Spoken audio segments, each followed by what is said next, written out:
waktu luang untuk hadir di kajian keluarga cerdas begitu ya. Dan insya Allah kita akan bahas tema tentang bagaimana kita mengatur keuangan dengan cerdas begitu ya, berdasarkan Quran dan hadis. Dan saya ucapkan terima kasih pada moderator kita, Teh Nabila, yang sudah mengawali begitu ya, pembukaan gitu ya. Dan saya ucapkan terima kasih pada tim dan kakak-kakak yang ada di sini ya.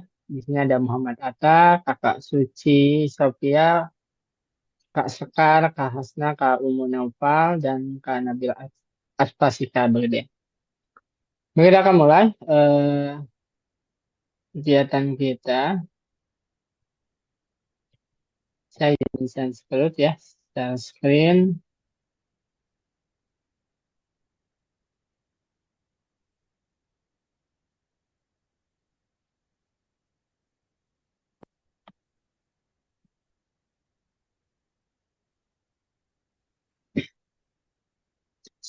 Nah, cerdas mengatur keuangan keluarga berdasarkan Quran dan hadis. Jadi memang filosofinya gini, bagi kita seorang Muslim, eh, banyak cara, banyak ilmu bagaimana kita mengelola keuangan keluarga, Bro, ya.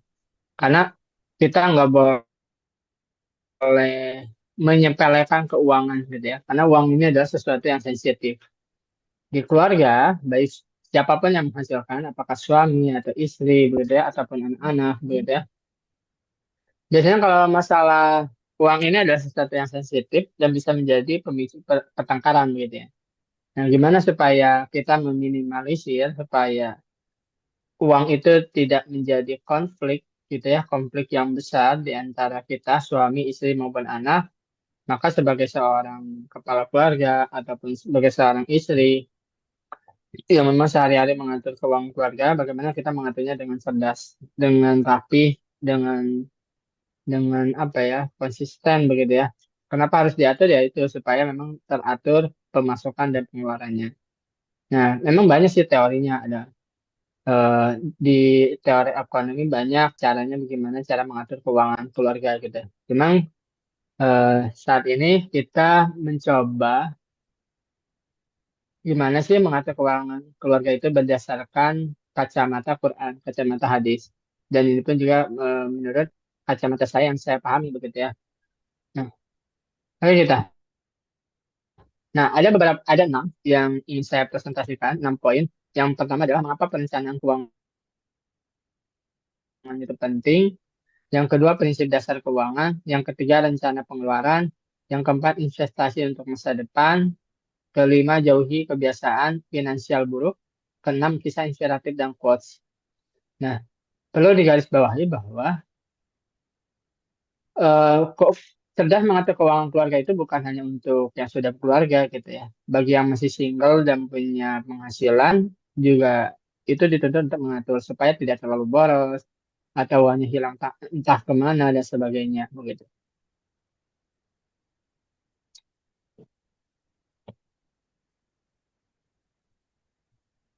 Nah, mengapa perencanaan keuangan itu penting?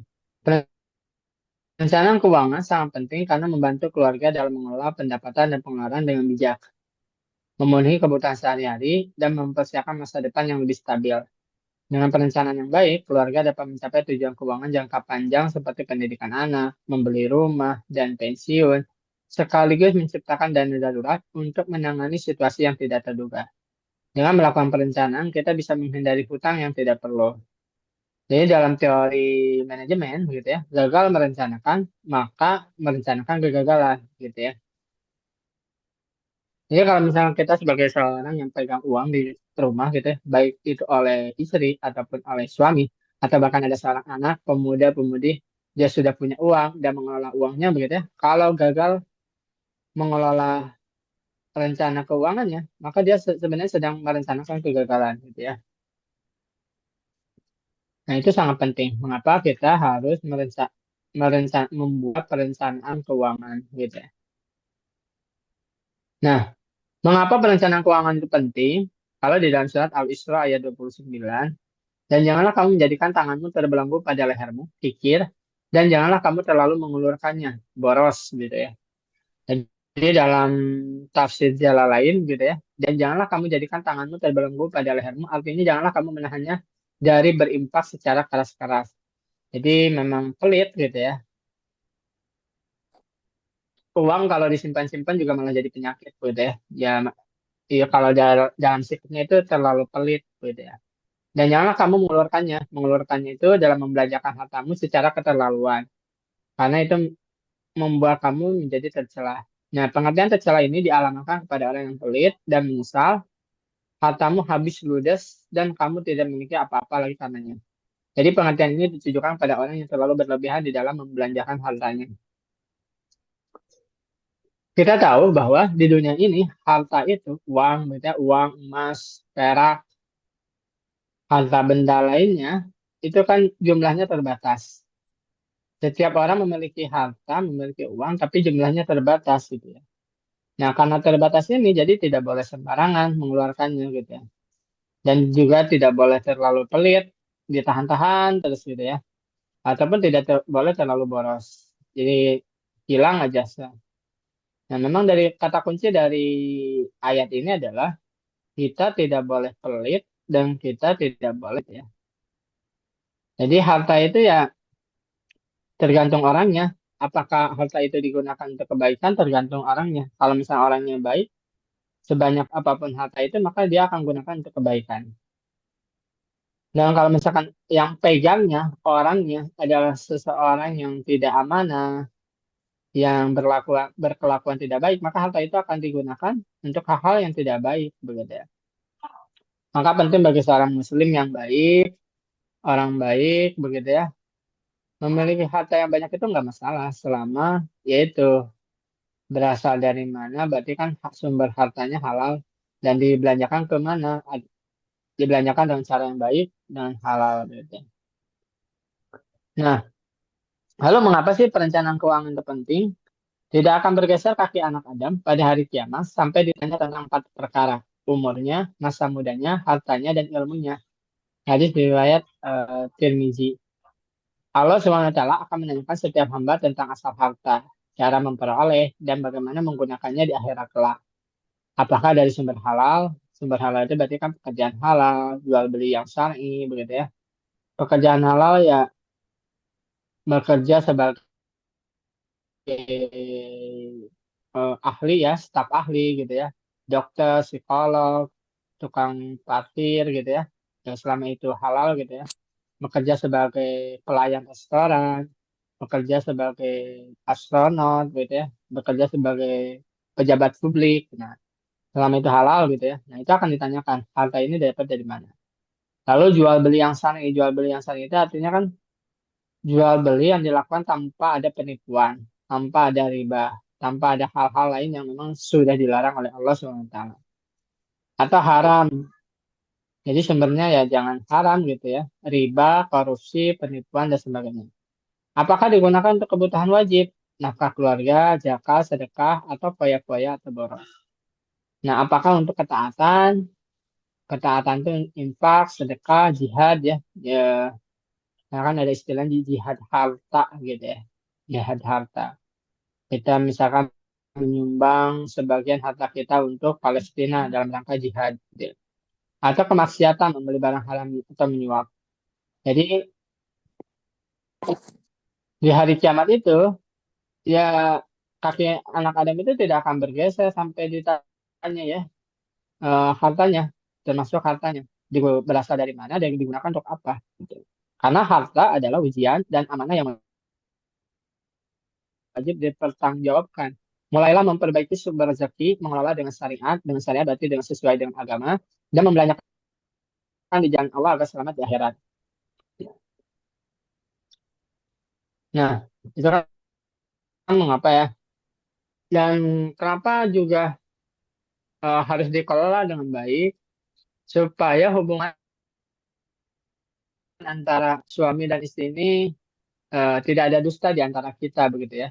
Jadi kalau misalkan dikelola dengan baik, jadi kan suami tidak menuduh istrinya terlalu boros ataupun istrinya juga tidak apa ya yang menganggap suaminya juga menyembunyikan hartanya dan sebagainya itu harus dikelola dengan baik supaya bisa transparan. Kan dari kunci dari sebuah perencanaan keuangan adalah transparansi. Transparansi itu artinya kan kejujurannya dari mana gitu ya. Supaya kehidupan. Karena kalau misalkan ada masalah dalam uang, suami menyembunyikan sebagian uangnya, istri menyembunyikan sebagian uangnya. Nah, ini kayak bom waktu, kayak bom waktu. Nanti lama kelamaan akan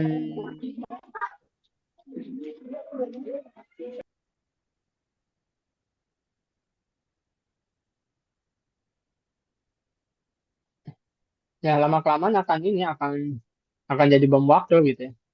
Saya dapat berita em, di Instagram gitu ya, ada seorang suami, apakah teman-teman tahu atau enggak gitu ya, ada sebuah berita di Instagram yang mengatakan bahwa ada seorang pemuda, seorang suami usianya mungkin antara 30 sampai 40 atau ya. Kalau lihat wajahnya ya, kalau saya secara usia nggak tahu gitu ya. Jadi si bapak-bapak ini, suami ini mengaku dirampok gitu ya, dibegal, lalu hartanya diambil, lalu lapor ke kantor polisi. Nah, setelah melapor ke kantor polisi, diinterogasi, ditanya langsung, ternyata alhasil nggak ada kejadian begal gitu. Yang ada adalah sebenarnya laki-laki ini dia membawa uang istrinya 6 juta ya, uang istrinya, uang keluarganya 6 juta, lalu dipakai untuk judi online. Nah, yang namanya judi online pasti kalah gitu ya, pasti kalah karena itu sudah diatur oleh sang bandar gitu ya. Nah, karena tiba-tiba kalah, hilang uangnya, lalu dia pura-pura dibegal gitu ya, karena takut kalau ketahuan istri uangnya hilang entah kemana, lalu eh, ya pasti dimarahin, ya pasti mungkin minta cerai dan sebagainya. Nah, makanya perencanaan keuangan itu penting, kejujuran dan transparansi itu penting gitu ya. Untuk supaya apa? Supaya hubungan suami istri ini baik gitu ya. Nah, ada prinsip-prinsip dasar keuangan. Yang pertama, harta ini adalah amanah. Kita udah tahu ya, dari surat Al-Hadid ayat 7. Ya memang harta ini amanah juga. Amanah,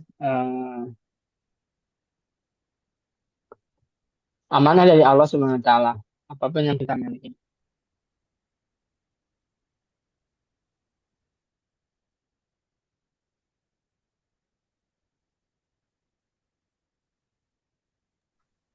Nah, ada di dalam surat Al-Baqarah ayat 275, hindari riba. Ya, kalau misalkan kita menganggap bahwa harta itu adalah amanah, maka kita harus tahu harta ini milik siapa, gitu ya. Harta ini bukan milik aku, harta ini milik Allah. Harta ini ada pada tanganku karena itu adalah amanah. Nah, karena amanah berarti harus dipertanggungjawabkan, kan gitu ya.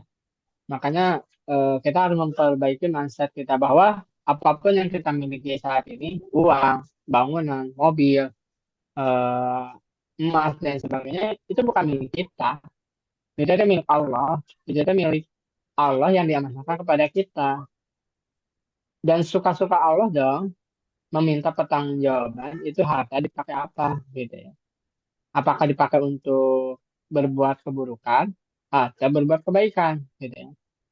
Dan suka-suka Allah juga nanya, harta itu berasal dari mana? Dari penipuan, dari korupsi, atau dari riba gitu ya. Kan Allah menyuruh kita untuk menghindari riba, menghindari penipuan dan sebagainya. Karena harta itu aman. Lalu juga Allah memerintahkan kepada kita, harta itu digunakan untuk zakat, infak, sedekah gitu ya. Zakat kan 2,5%. Infak tidak ada ukuran berapa persennya, sedekah juga ya tidak ada ukurannya begitu ya. Berapapun gitu ya. Yang penting itu sesuai dengan keikhlasan masing-masing setiap orang. Lalu yang keempat, prinsip dasar keuangan adalah hidup sederhana, jauhi boros.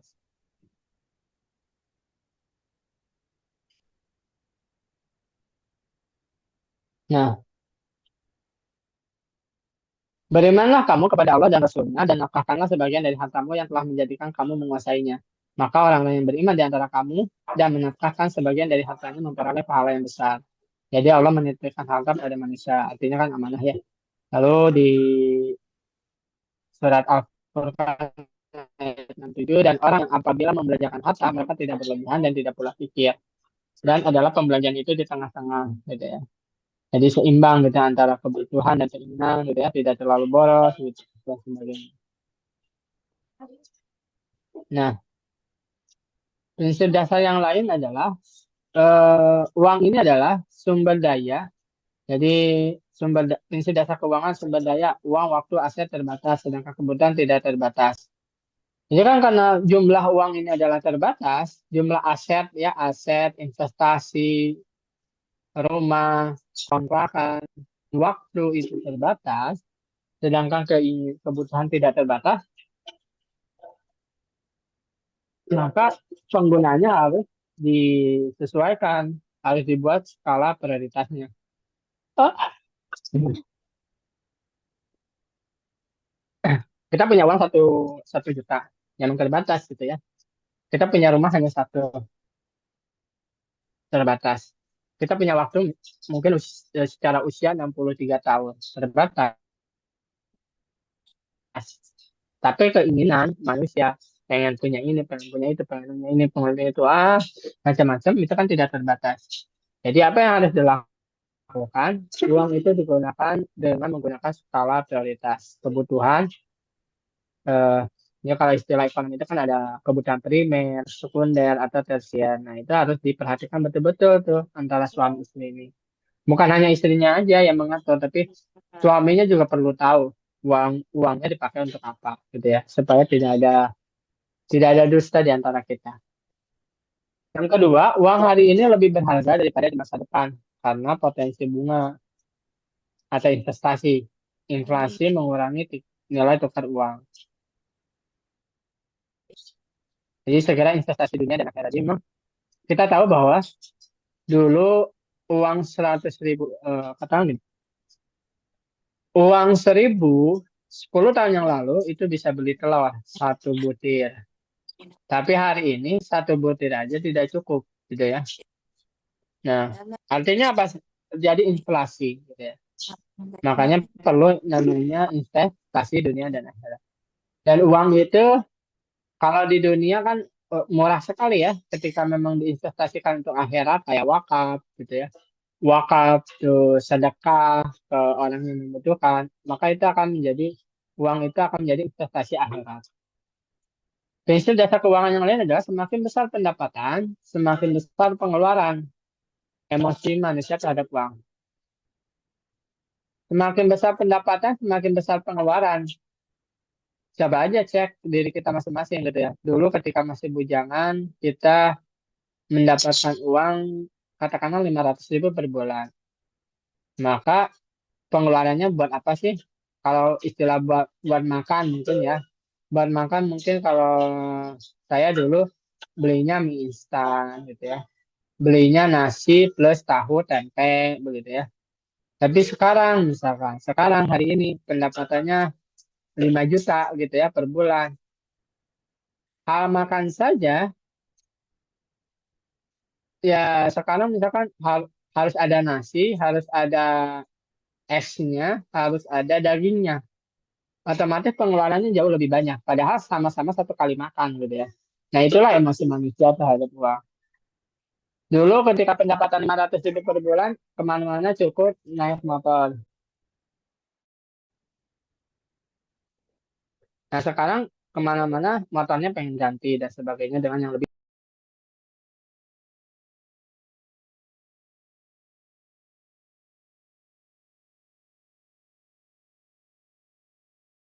Nah, semakin tinggi harga, semakin rendah permintaan.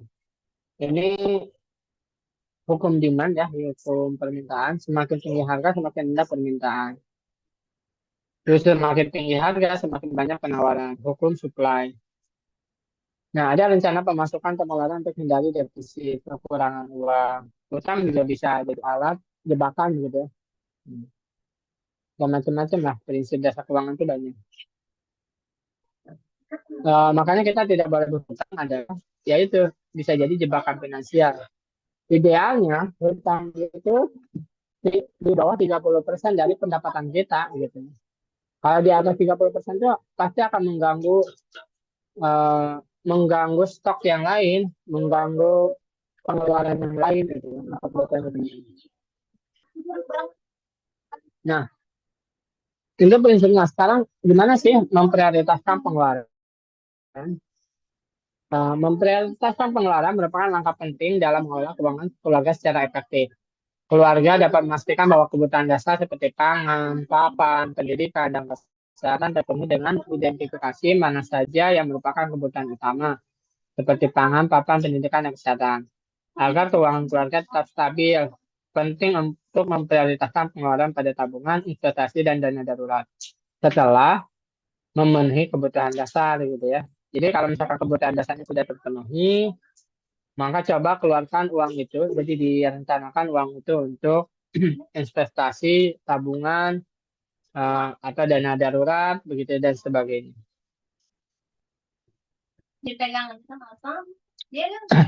Kalau misalkan di dalam hadis,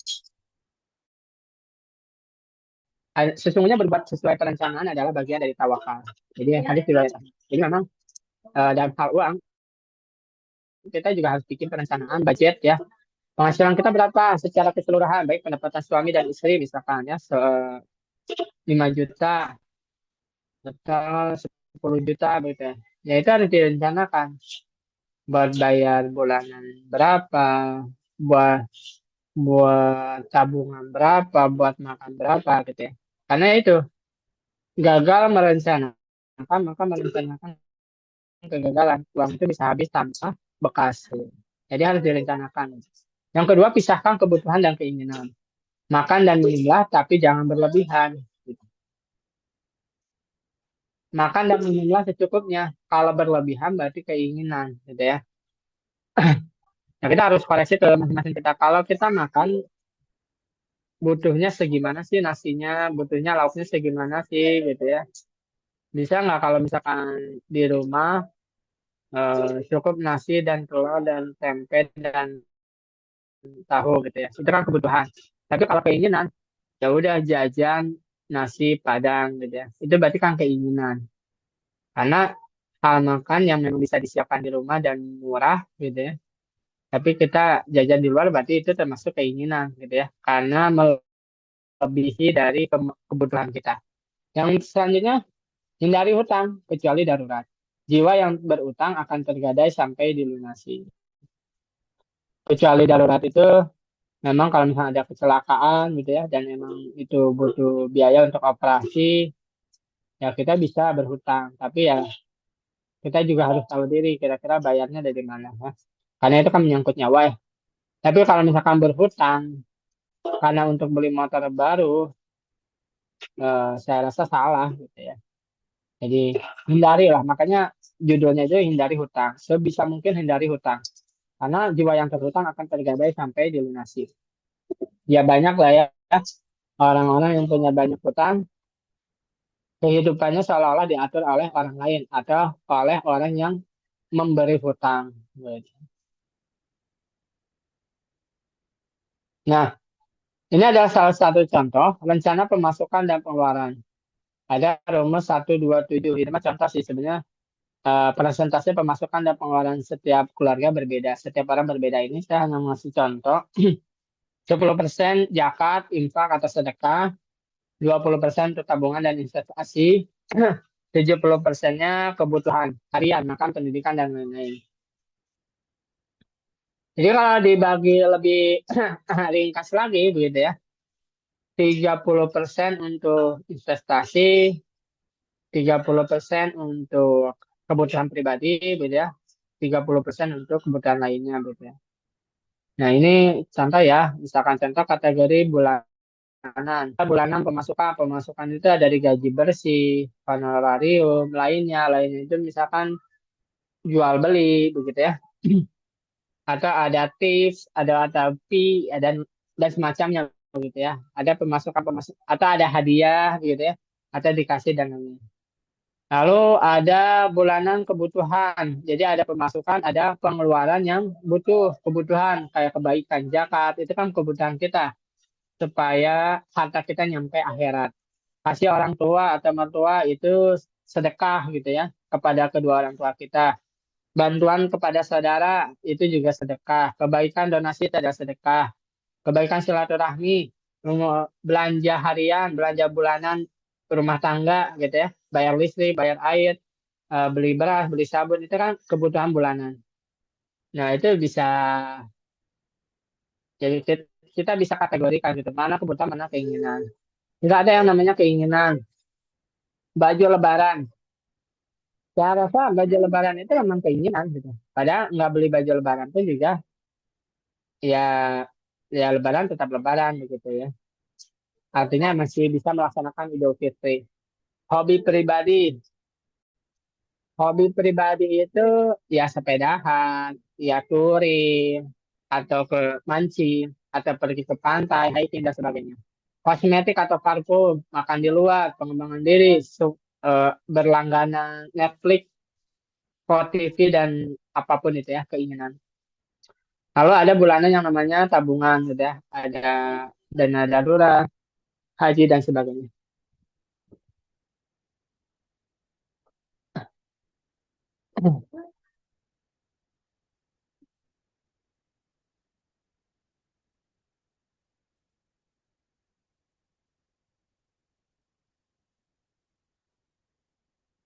Nah, ada ada KPR dan sebagainya. Atau misalkan kategori tahunan. Tahunan itu kan ada bonus pemasukan. Kalau ya ini yang kerja ya, ada bonus tahunan, ada bonus THR, ada hasil investasi bagi yang berinvestasi, lainnya dan tahunan. Atau sinking fund, tabungan, THR keluarga, zakat mal, zakat fitrah, transfer mudik, kebutuhan mudik di kampung atau kurban gitu ya. Ada kebutuhan tahunan. Ya, kurban kita butuh bagi yang punya ya, itu adalah butuh karena itu adalah amal soleh gitu ya. Keinginan liburan gitu ya, staycation atau menginap di mana dan sebagainya. Ada macam-macam lah gitu ya. Dan kategori-kategori ini ya setiap keluarga berbeda-beda gitu ya. Ini saya hanya memberikan contoh aja sederhana gitu ya. Jadi persentase pemasukan dan pengeluaran setiap keluarga itu berbeda.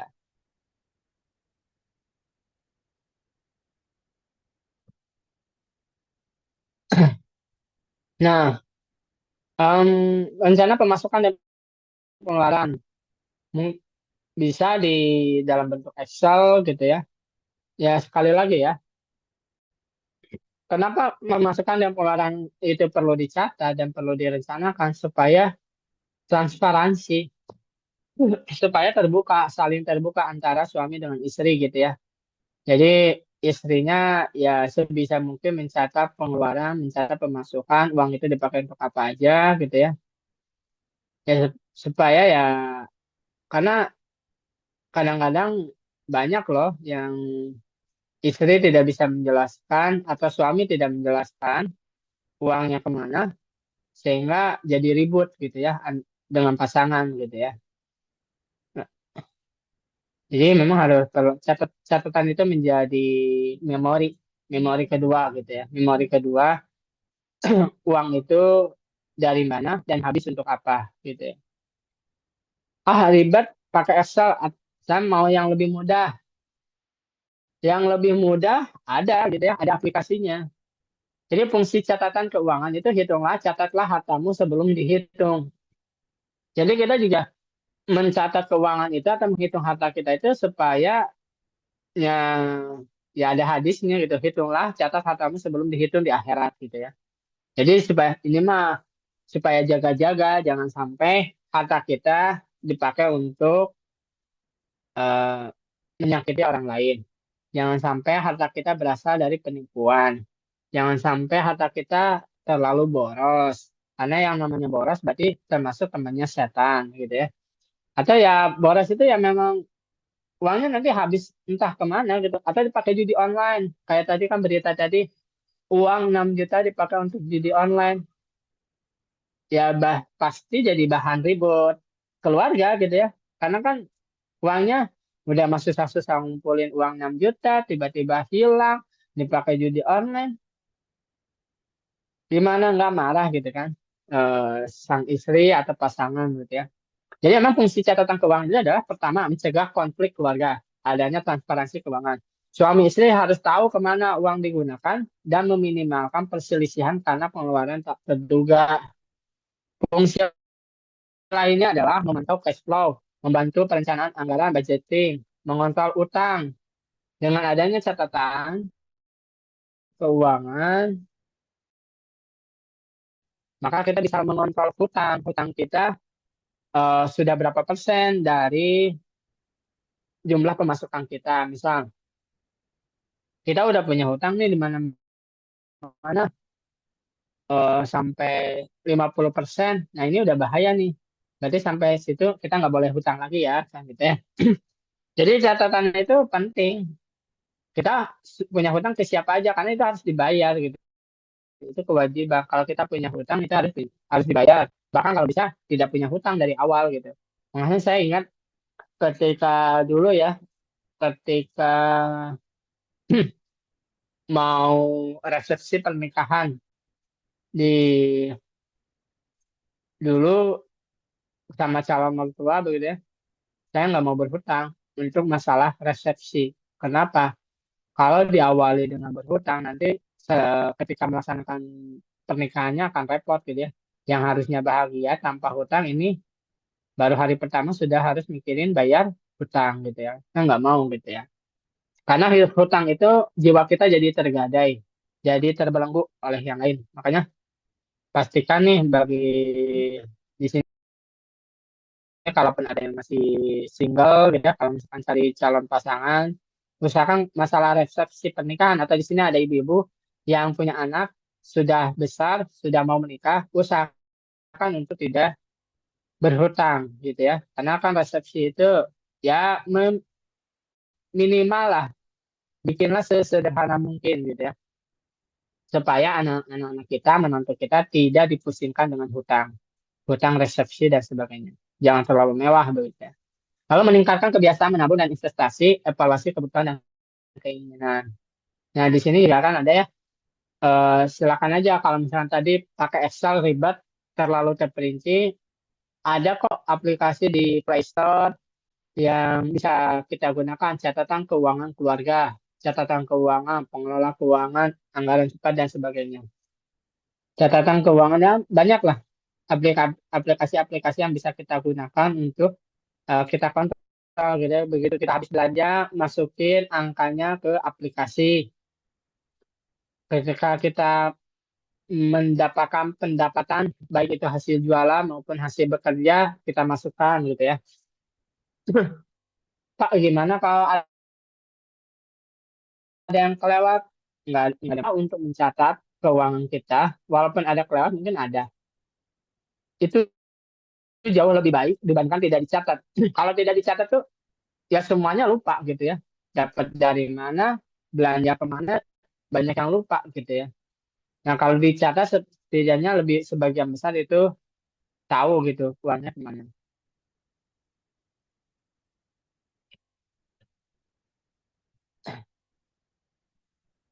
Nah, investasi untuk masa depan.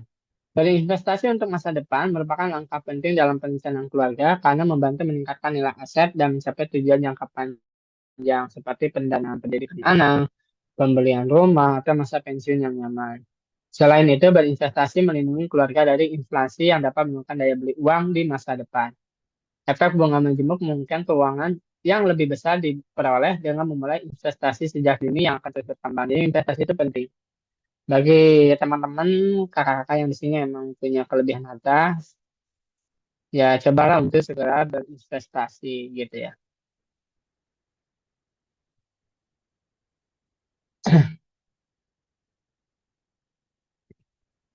Nah, investasi terbaik apa aja? Banyak ya investasi terbaik itu. Ini kita berandai-andai aja kalau kita punya 1 miliar, kira-kira buat apa ya? Kalau prinsipnya gini, kalau kita punya uang 1 miliar, uang itu jangan disimpan di satu tempat, gitu ya. Tapi dibagi dalam beberapa tempat. Misal, Investasi pertama di reksadana syariah. Investasi kedua di bisnis pribadi. Investasi ketiga di emas. Investasi ketiga misalkan kontrakan gitu ya. Jadi emang dibagi-bagi. Dibagi-bagi sesuai kebutuhan, sesuai keinginan kita gitu ya. Tapi jangan sampai, ya itu, prinsipnya adalah jangan sampai uang 1 miliar itu disimpan di satu tempat. Misal, ada kasus seorang yang memang dia kaya gitu ya, punya uang 1 miliar disimpan di sebuah koperasi syariah. Udah aja disimpan di situ. Ketika koperasi syariahnya bangkrut, uangnya kembali nggak? Enggak gitu ya. Ya, itu terjadi ketika bencana COVID gitu ya. Kita juga tidak menyalahkan koperasinya bangkrut karena keteladaran apa ya manajemen, tapi karena ada bencana alam COVID gitu ya. Tapi kan itu menjadi bahan renungan kita gitu. Kalau misalkan kita simpan di satu tempat, ketika terjadi bencana, ya sudah gitu, susah untuk diambilnya. Bahkan bisa dianggap yang nggak akan pernah kembali gitu ya. Atau misalkan 1 miliar karena emas ini lagi booming gitu ya, lagi rame, kita belikan semuanya untuk emas gitu ya. Emas itu adalah suatu investasi yang baik, tapi itu juga harus dijaga hati-hati ya. Terus disimpan emasnya di rumah. Ya kalau nggak ada pencuri gitu ya. Ya mudah-mudahan sih nggak ada pencuri gitu ya. Atau hilang, lupa nyimpan, atau dipakai main anak gitu ya. Nah, itu harus hati-hati juga gitu ya. Ada kita pakai 1 miliar itu untuk bisnis aja. Bisnisnya bangkrut, ya habis gitu ya. Atau kita pakai untuk kontrakan saja. Terjadi bencana, ya hilang gitu ya. Ya makanya idealnya menurut pemahaman saya investasi itu dibagi-bagi dalam beberapa tempat supaya kalau misalkan kita simpan di koperasi, kita simpan di deposito, kita simpan di emas, kita simpan di kontrakan gitu ya, kontrakan membangun rumah kok dikontrakin gitu ya. Kita simpan di saham gitu ya, yang bagi yang ngerti saham gitu ya. Maka ketika satu tempat itu bangkrut, ya tadi katakanlah bisnisnya bangkrut, kita masih punya simpanan di emas, kita masih punya simpanan di kontrakan dan sebagainya gitu ya. Presentasenya itu disesuaikan dengan kebutuhan dan keinginan kita. Nah, jauhi kebiasaan buruk finansial, boros, tabzir gitu ya. Di dalam surat Al-Isra ayat 27, jangan boros. Ya, boros itu kan berlebih-lebihan. Ya, kalau misalkan sesimpel, sederhana, masa beli kopi aja 100 ribu kan. Padahal kan kalau misalkan beli kopi 5 ribu juga cukup. Kan kalau sekarang Jakarta tuh lagi rame beli kopi di kafe itu harganya lebih lebih tinggi dibandingkan Starbucks gitu ya. Kalau Starbucks mungkin 50 ribu satu gelas, tapi kalau di kafe bisa 70, 75 gitu ya, lebih mahal gitu ya. Ngapain gitu ya? Itu kan boros gitu ya. Kalau memang tidak ada kepentingannya yang khusus gitu ya. Kenapa harus di situ? Padahal bisa aja beli kopi sasetan cuma 5 ribu gitu ya. Atau ya adalah warung-warung yang lebih murah yang bisa dipakai untuk meeting gitu ya. Kan intinya kan meeting ya. Yang meeting bisa aja cari tempat yang lain yang harga kopinya lebih murah gitu ya. Dibandingkan harus memaksakan diri di tempat kafe yang memang harga kopinya bisa 75 ribu. Ya memang ada istilah kenyamanan, gengsi, dan lain sebagainya. Nah, itu harus diperhatikan. Ada gengsi, ada circle, dan sebagainya. Oh, banyak banyak faktor lah kenapa harus beli kopi di situ. Yang kedua, menimbun harta. Nah, ini juga nggak boleh gitu ya. Menimbun harta jadi disimpan gitu, tidak digunakan, tidak disedekahkan, tidak dijakatkan, tidak diusahakan, tidak dibelanjakan gitu ya. Disimpan aja. Dikumpul-kumpul terus kayak siapa ya? Korun ya, kayak korun gitu ya. Gaya hidup konsumtif. Cukupilah diri dengan yang halal, tinggalkan yang haram. Konsumtif banget gitu ya. Beli baju setiap bulan, beli sepatu setiap bulan. Artinya tidak mempertimbangkan sepatu yang kemarin mana gitu kan masih bisa dipakai gitu.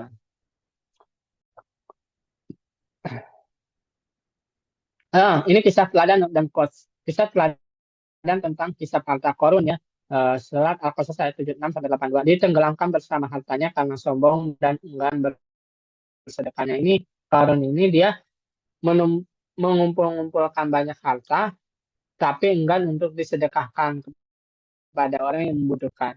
Lalu berlaku sombong gitu ya, bahwa dia adalah orang ahli ilmu yang punya banyak harta, seorang dan rakyat yang lain ya jadi sombong gitu ya di hadapan rakyatnya. Lalu ada juga kisah tentang Abu Bakar As-Siddiq radhiyallahu anhu selalu memastikan hartanya halal sebelum berinfak. Bahkan ada satu kisah ketika Abu Bakar As-Siddiq itu setiap pagi ya bersedekah untuk jihad di jalan Allah gitu ya. Bahkan ada satu kisah ketika itu Rasulullah SAW bertanya kepada para sahabat, siapakah yang pagi ini sudah bersedekah? Jawabkan para sahabat. Lalu ada Umar menjawab, aku sudah mensedekahkan setengah dari hartaku. Ya, bagus. Terus ditanya Abu Bakar, kamu sudah mensedekahkan hartanya? Sudah, aku sudah.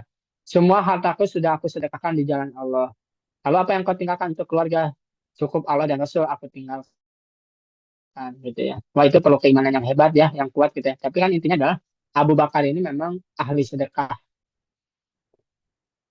Nabi Yusuf, manajemen keuangan saat paceklik. Surat Yusuf ayat 47 sampai 49. Ini kan terkait ada 7 tahun masa subur, 7 tahun masa paceklik gitu ya. Nah itu artinya apa? Harus dikelola dengan baik. Atau Khalifah Umar bin Khattab kebijakan Baitul Malnya. Jadi adanya Baitul Mal di zaman Khalifah Umar bin Khattab ini menjadi sesuatu yang bahwa uang itu harus dikelola dengan baik gitu ya.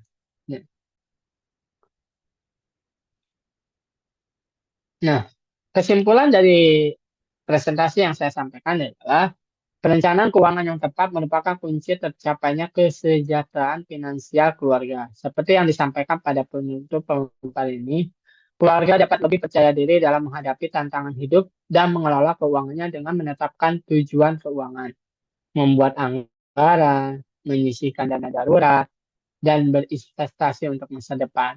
Memiliki komunikasi yang terbuka mengenai keuangan dalam keluarga, dan disiplin dalam menjalankan rencana keuangan agar jadi memang menjalankan rencana keuangan akan membawa manfaat jangka panjang. Ya, itu barangkali yang bisa saya sampaikan. Terima kasih. Mangga ada yang ditanyakan? Baik, terima kasih Ayah Zaid atas pemaparan yang sangat mencerahkan. Selanjutnya kita masuk ke sesi tanya jawab kepada para peserta. Yang ingin bertanya silakan ketik di kolom chat atau menggunakan fitur raise hand untuk langsung bertanya. Mari Ayah Bunda yang masih ragu, jika ada pertanyaan silakan. Karena ini adalah kesempatan Ayah Bunda dan partisipan semuanya.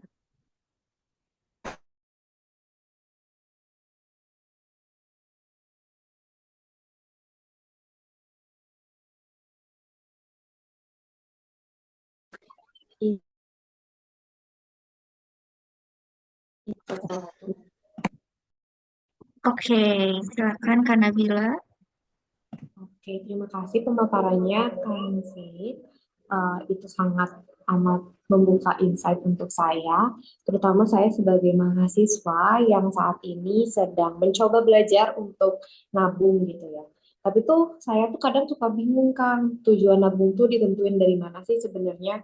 Soalnya saya tuh punya banyak keinginan, ada yang buat jangka pendek, kayak misalnya buat beli alat-alat kuliah, buku, atau misalnya kayak buat healing-healing tipis. Tapi juga kepikiran buat masa depan itu tuh kayak gimana, misalnya kayak dana darurat ataupun investasi. Nah, menurut Kang Zaid itu gimana ya cara ngebagi atau nentuin prioritasnya biar nggak lost arahnya dan juga tetap apa namanya konsisten buat nabung. Terima kasih.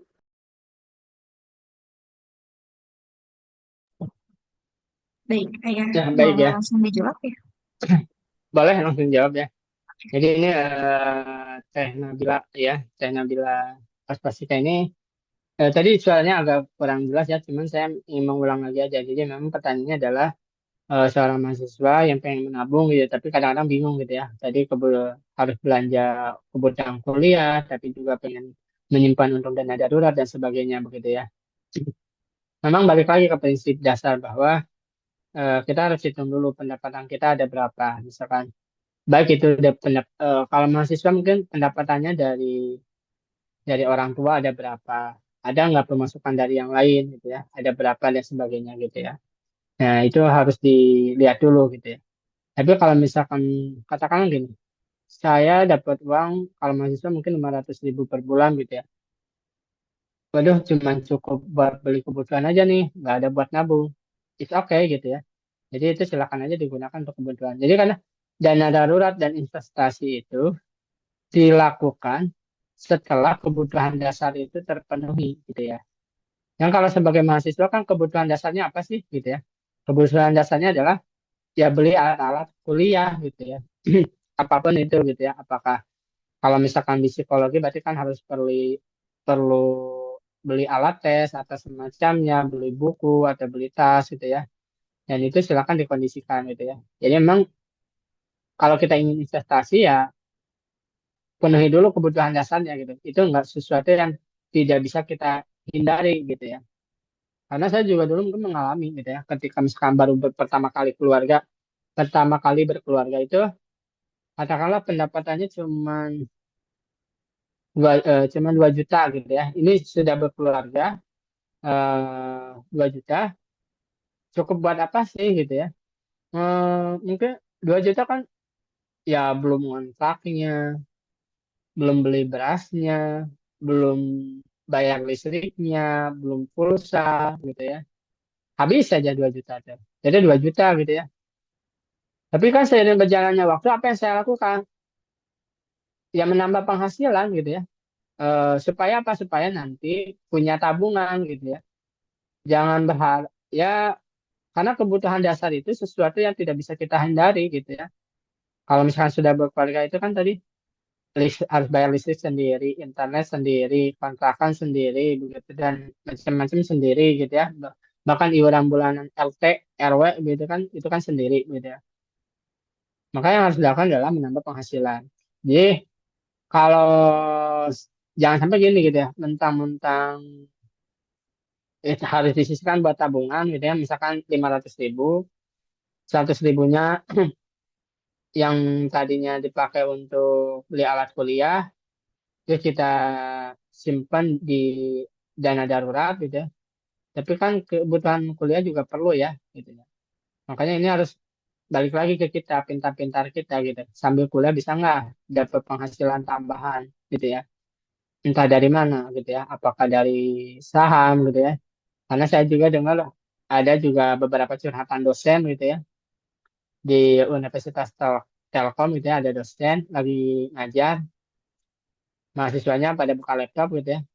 Mungkin sebagian ada yang main game. Ada sebagian lagi ngecek tugas. Tapi ada ketika kuliah ngecek saham gitu ya. Jadi sambil kuliah sambil saham gitu ya. Untuk apa? Untuk menambah penghasilan. Jadi nah bisa saja dari tambahan penghasilan ini ya untuk apa? Untuk tabungan, dana darurat dan sebagainya gitu. Nah, kita juga harus pastikan dana darurat itu apa gitu ya. Dan dana darurat itu kalau ya kita misalkan tadi em, khawatirnya tiba-tiba sakit. Kan nggak ada yang tahu ya sakit itu kapan gitu ya. Khawatirnya tiba-tiba motor rusak gitu kan. Mungkin kita nggak tahu kendaraan kita rusak kapan gitu ya. Nah, itu deh bisa aja menggunakan dana darurat gitu ya. Nah, mangga gitu ya dipersentasekan. Nah, saran saya sih harus ditambah dulu penghasilannya biar kelihatan kan. Karena ya itu jangan dulu jadi ada step by step gitu ya. Kalau pengen nabung, penuhi dulu kebutuhan dasarnya gitu ya. Kalau sudah kebutuhan dasar sudah terpenuhi, baru nabung. Kalau nabung sudah ada, baru dana darurat. Kalau dana darurat sudah ada, baru investasi gitu ya. Jadi jangan karena investasi menggunakan uang panas itu berbahaya gitu ya. Jadi kalau saya berpikir investasi apapun ya, investasi emas, investasi saham, investasi kontrakan dan sebagainya itu gunakanlah uang dingin. Uang dingin itu uang yang nggak dipakai kebutuhan sehari-hari, gitu ya. Gitu. Jadi ya mau nggak mau harus menambah penghasilan dan jangan dulu nabung deh kalau misalkan kebutuhan dasarnya sudah tidak terpenuhi. Jadi kan kebutuhan dasar itu juga ada minimalnya gitu ya. Mentang-mentang kita harus nabung, bisa aja sih misalkan puasa sekali dua kali gitu ya. Nah, enggak gitu ya. Ya itu balik lagi ya. Persentase catatan keuangan itu dikembalikan kepada pribadi masing-masing.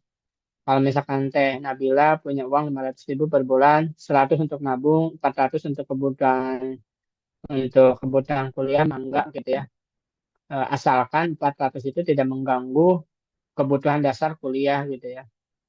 Jangan sampai karena nabung buat bensin nggak ada gitu ya. Itu juga apa ya, sama dengan bohong gitu ya.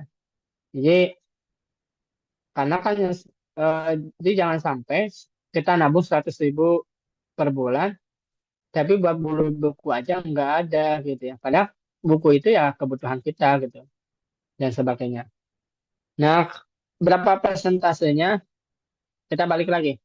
Kalau tadi ya 1, 2, 7, 70% untuk kebutuhan. Nah, enggak ya, dari 500.000 itu 70% untuk kebutuhan, 20% untuk tabungan, 10% untuk sedekah. Mudah-mudahan dengan sedekah nanti ada jalan untuk menambah penghasilan gitu ya. Karena kan setiap kebaikan akan dibalas dengan 10 kebaikan. Jadi misalkan 1, 2, 7 dari 500 itu ya. Kalau misalkan 500 berarti kan 50 ribunya untuk sedekah. 100 ribunya untuk tabungan. 350 ribunya untuk kebutuhan dasar. Mangga itu.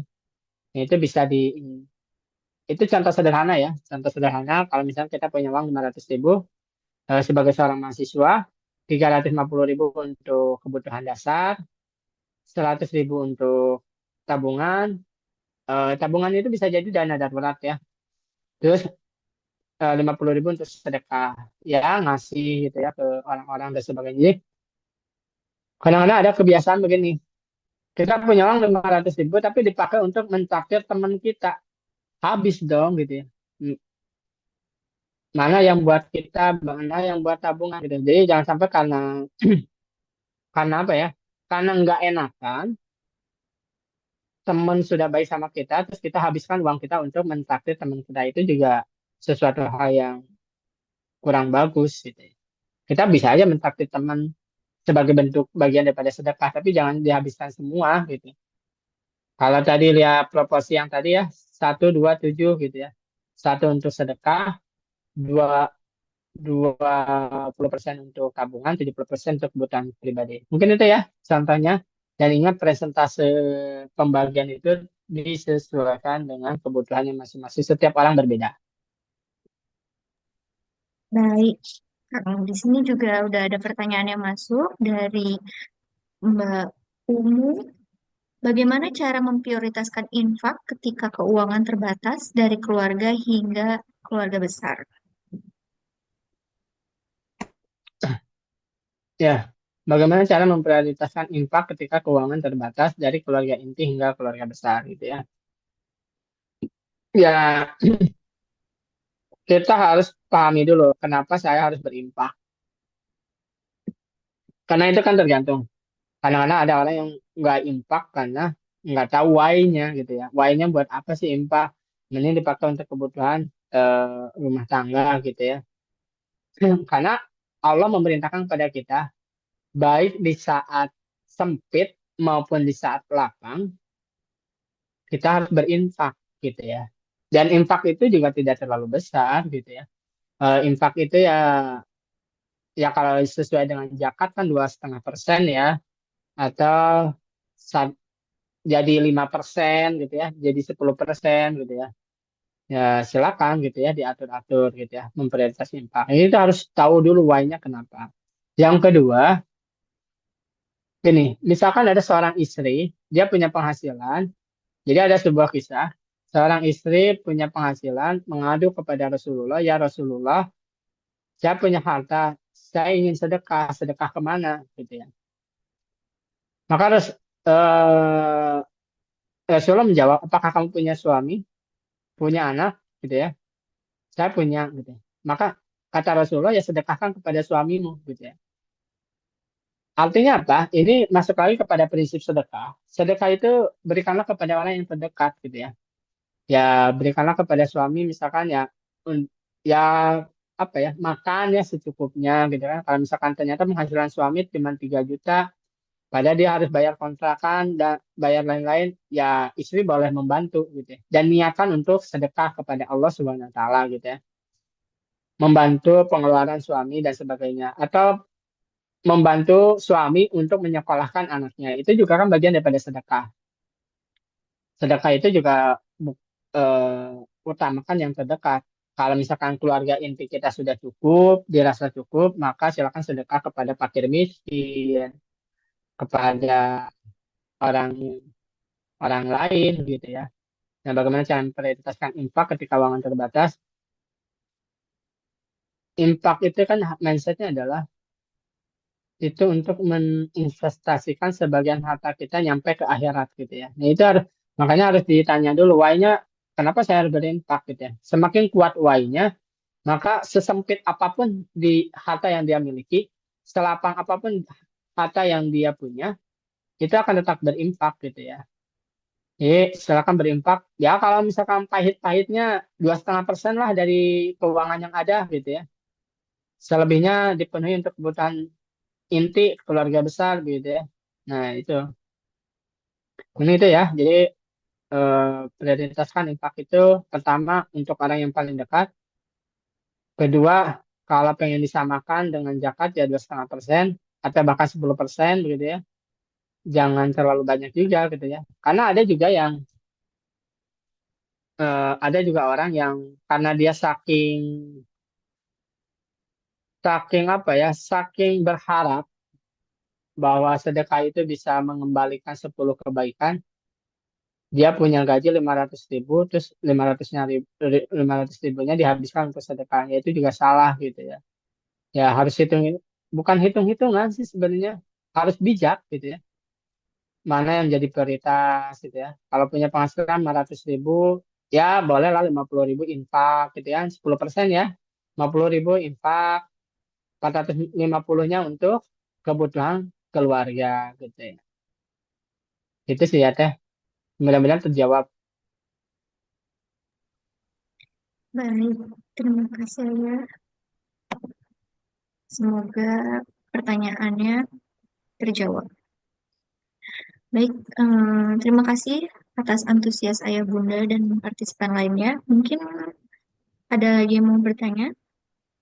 Ada teh satu lagi nih di chat. Bagaimana prioritas infak anak lelaki Bagaimana? antara Sama, kepada anak sama. istri Anak atau istri, ibunya yang ibunya. sama-sama Sama-sama membutuhkan gitu ya. membutuhkan. Ya, jadi gini ya.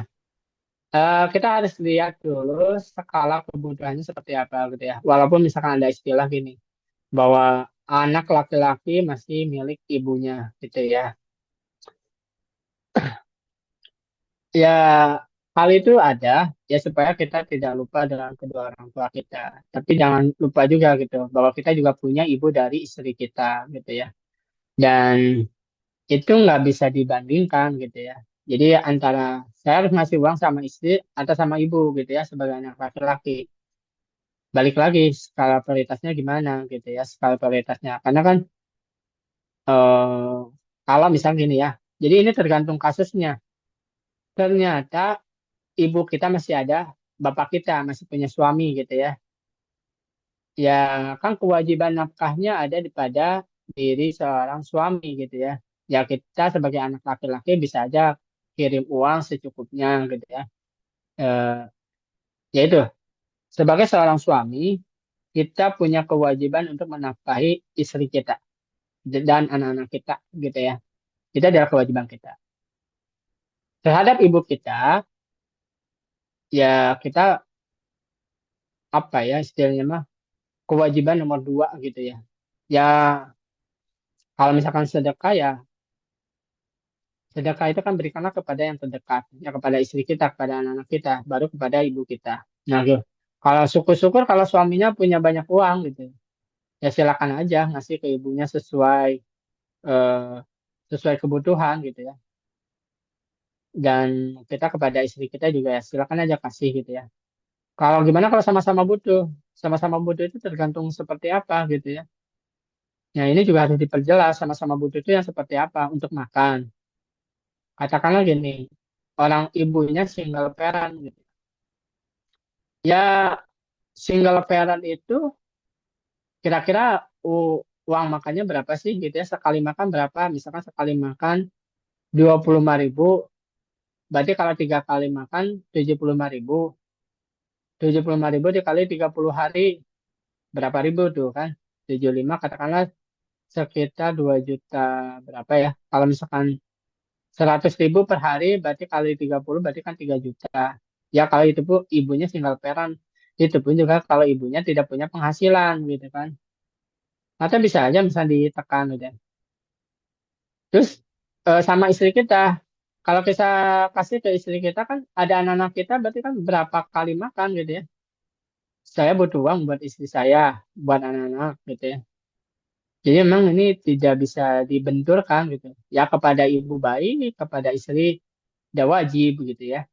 Jadi silakan aja dipikir-pikir dan yang pasti jangan sampai lebih lah gitu ya. Kalau kalau saya berprinsip seperti ini. Uang yang kita kasih kepada istri kita atau uang yang kita kasih kepada ibu kita tidak lebih banyak daripada yang kita kasih kepada istri kita. Karena apa statusnya? Statusnya kalau kepada istri kewajiban, kalau kepada ibu sunnah gitu ya. Itu yang saya pahami saat ini gitu ya. Karena kan ibu juga kan ada suaminya ya, ya harus memberi ada bapak kita lah yang masih jadi tanggungan daripada bapak kita gitu ya. Atau ya ibu kita juga bisa aja selain dari kita dapat uang makan dari saudara-saudara kita gitu dan sebagainya. Makanya ini perlu transparansi dengan istri kita gitu ya. Wah ibu saya udah nggak punya siapa-siapa, suaminya nggak ada, saudara nggak ada gitu ya, anak yang lain nggak ada, pokoknya saya anak satu-satunya gitu ya. Terus tinggal saya aja yang bisa memberikan makan kepada ibu saya. Ya silakan aja komunikasikan dengan istri gitu. Kondisinya bahwa ibu saya tidak punya penghasilan gitu ya. Dan satu kewajiban berbakti kepada kedua orang tua adalah yang memelihara ibu itu gitu ya. Sesuai dengan kesanggupannya. Balik lagi sesuai dengan kesanggupannya gitu ya. Jangan sampai gara-gara berbakti kepada orang tua, istri ditelantarkan gitu ya. Dan istri juga jangan sampai gara-gara karena istri itu kewajiban bagi suami, ibu juga ditelantarkan. Ya, itu makanya perlu dibicarakan dengan baik. Yang ngobrol aja sama istri. Itu gimana nih? Kita punya uang sekian juta per bulan, tapi ibu kita butuh gimana gitu ya. Tanya aja sama istri kita. eh karena kan suami istri ini adalah tim gitu ya, tim dari keluarga gitu ya. Jangan mentang-mentang gitu ya. Ini harta suami, ini harta aku, istri nggak perlu tahu, terus kasih ke ibu kita secara sembunyi-sembunyi. Memang kebaikan gitu. Cuman secara adab gitu ya, secara apa ya, tim nantinya malah jadi timbul suuzon gitu ya dari istri kita daripada suuzon, daripada malah menambah masalah, mending ngobrol dulu deh sama istri gitu ya. Mah yang yang ini ibu kita butuh nih uang, kita bisanya ngasih berapa gitu kan. Ya buat kebutuhan makan ibu kita gitu ya. Ya silakan dikomunikasikan dengan baik gitu ya. Ya sama-sama butuh karena eh, kalau sama-sama butuh ya tinggal diprioritaskan mana yang belum butuh. Oh, kalaupun misalkan gini, ada kasus lain, ibunya lagi sakit, butuh uang 1 juta gitu ya. Ya selama komunikasi dengan istri baik dan itu untuk menyelamatkan nyawa, ya silakan kasihkan gitu ya 1 juta. Jadi memang eh, sama-sama membutuhkan itu tergantung konteksnya gitu ya. Sebutuh apa sih gitu ya. Kalau ibunya sakit, ya kewajiban anak untuk memeliharanya gitu ya, membantunya untuk sehat kembali. Dan makanya itu mah intinya sih komunikasi sama istri gitu ya. Gimana kalau itu orang tua kita dan sebagainya gitu ya. Tapi kalau misalkan ibunya sehat, butuh buat makan, ya berikanlah secukupnya gitu ya. Atau istri kita sakit dan sebagainya. Atau misalkan dari kita nggak punya nih uang buat ibu kita gitu ya. Ya cobalah bantu, misalkan mungkin punya saudara, punya pemasukan lain, atau punya benda yang bisa dijual dan sebagainya. Silakan aja gitu. Jadi memang ini pertanyaannya terlalu umum, jadi memang harus eh, kasusnya seperti apa dulu gitu ya. Sama-sama membutuhkan itu seperti apa. Jadi dua-duanya adalah kewajiban, dua-duanya adalah sebuah kebaikan. Dan itu harus dikomunikasikan dengan baik antara suami dengan ibu kita. Mungkin itu cukup ya. Oke, terima kasih Ayah Zaid atas jawabannya. Semoga jawabannya, pertanyaannya terjawab dengan puas. Nah, alhamdulillah tidak terasa kita sudah sampai di penghujung acara. Terima kasih kepada Ayah Zaid atas ilmu yang telah diberikan, yang disampaikan pada hari ini. Semoga menjadi bekal bagi kita semua dalam membangun keluarga yang barokah dan teratur secara finansial. Kami juga mengucapkan terima kasih kepada seluruh peserta yang telah meluangkan waktunya untuk hadir. Sebelum benar-benar berakhir, izinkan kami mengabadikan momen hari ini dengan mengaktifkan kamera kepada Ayah Bunda. Dimohon mengaktifkan kameranya sebentar. Ayah Bunda dan partisipan sekalian, diizinkan saya mohon untuk membuka kameranya.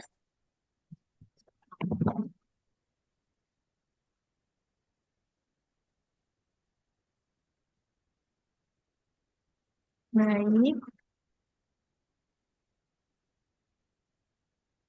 kepada partisipan yang lainnya ditunggu.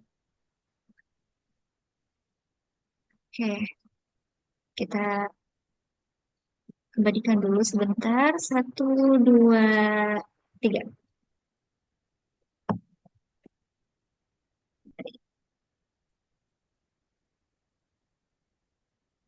Baik,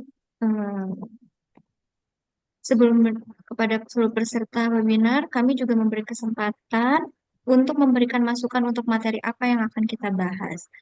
Maka dari itu, jangan lupa follow sosial media kami untuk info kegiatan berikutnya di Instagram @keluargacerdas dan ada YouTube-nya juga keluarga_cerdas official.